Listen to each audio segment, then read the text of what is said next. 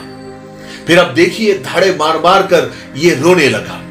اس بابا پر یہ الزام ہے کہ اس بابا نے ایک عورت کو جس کو اولاد نہیں ہوتی تھی، اولاد نہ ہونے کی وجہ سے وہ پریشان تھی، اسے اولاد دینے کا جھانسا دے کر بلایا اور کمرے میں اکیلے لے کر گیا اور اسے بے ہوشی کی دوا دے کر بے ہوشی کی حالت میں اس پر ریپ کیا۔ یہ الزام اس بابا پر ہے اور وہ پکڑا گیا ہے اور اس وقت یہ جیل میں ہے۔ اس ویڈیو کو آپ لوگ کسی دھرم کے اینگل سے یا مذہب کے اینگل سے نہ دیکھیں، کیونکہ ایسے پاکھنڈی بابا ہر دھرم ہر مذہب میں پائے جاتے ہیں، اور ایسے باباؤں کو اور نقلی عاملوں کو خدا ماننے والے ان بھکت اور توہم پرست ہر دھرم ہر مذہب میں موجود ہوتے ہیں۔ حالانکہ آئے دن ایسے باباؤں کو پکڑا جاتا ہے، ان کی پول کھلتی ہے، لیکن ان بھکتوں کی اور عقیدت مندوں کی آنکھیں نہیں کھلتی۔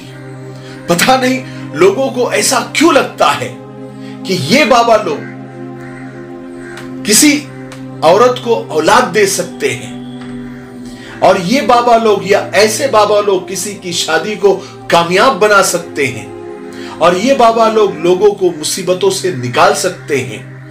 اگر بابا لوگ ہی یہ سب کچھ کر سکتے ہیں، کسی کو اولاد دے سکتے ہیں، جس کی شادی نہیں اور اس کی شادی کرا سکتے ہیں، لوگوں کی مصیبتیں ٹال سکتے ہیں، لوگوں کے قرضے ادا ہونے میں مدد کر سکتے ہیں، تو پھر نعوذ باللہ اللہ کا کیا کام رہا؟ یہ بات بالکل صحیح ہے کہ دعاؤں سے تقدیر بدل سکتی ہے۔ پہلے لوگ اللہ والوں کے پاس جاتے تھے اور اپنے مسائل ان کے سامنے رکھتے تھے۔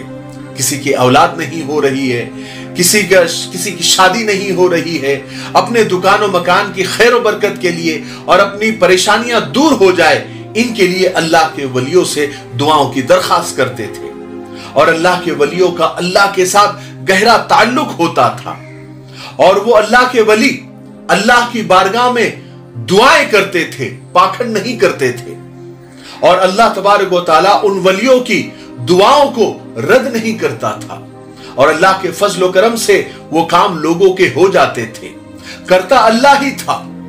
لیکن اب کچھ پاکھنڈی باباؤں نے اور نقلی عاملوں نے اس کو دھندا بنا لیا ہے، لاکھوں روپے کمانے کا ذریعہ بنا لیا ہے۔ اب یہ پاکھنڈی بابا ہر بیماری کا علاج کرنے لگے ہیں۔ کوئی بھی بیماری آپ لے کر چلے جاؤ، وہ کبھی نہیں کہتے کہ اس کا علاج ہمارے پاس نہیں ہے، وہ تو کہتے کہ آ جاؤ، ہم تو بیٹھے ہی ہیں پاکھنڈ کرنے کے لیے اور پیسہ کمانے کے لیے۔ لیکن جب یہ خود بیمار ہوتے ہیں تو سب سے پہلے ہاسپٹل بھاگتے ہیں۔ حالانکہ یہ لوگ سب دیکھتے ہیں، لیکن پتہ نہیں ان کی اندھ بھکتی جاتی ہی نہیں۔ کسی نے بڑی اچھی بات کہی ہے کہ جو لوگ بے روزگاری سے تنگ آ کر بابا اور عامل بن جاتے ہیں، لوگ انہی کے پاس اپنی روزگار کا مسئلہ اور نوکری کا مسئلہ حل کرنے کے لیے جاتے ہیں۔ یعنی کتنا بڑا لطیفہ، کتنا بڑا جوگ ہے، کتنی بڑی ہنسی کی بات ہے۔ بہت ساری عورتیں شادی کے لیے، اولاد کے لیے پریشان رہتی ہیں، اور وہ اسے حاصل کرنے کے لیے کسی حد تک بھی جانے کے لیے تیار رہتی ہے۔ بس ایسی ہی عورتیں ایسے باباؤں کا اور نقلی عاملوں کا تر نوالا ہوتی ہے۔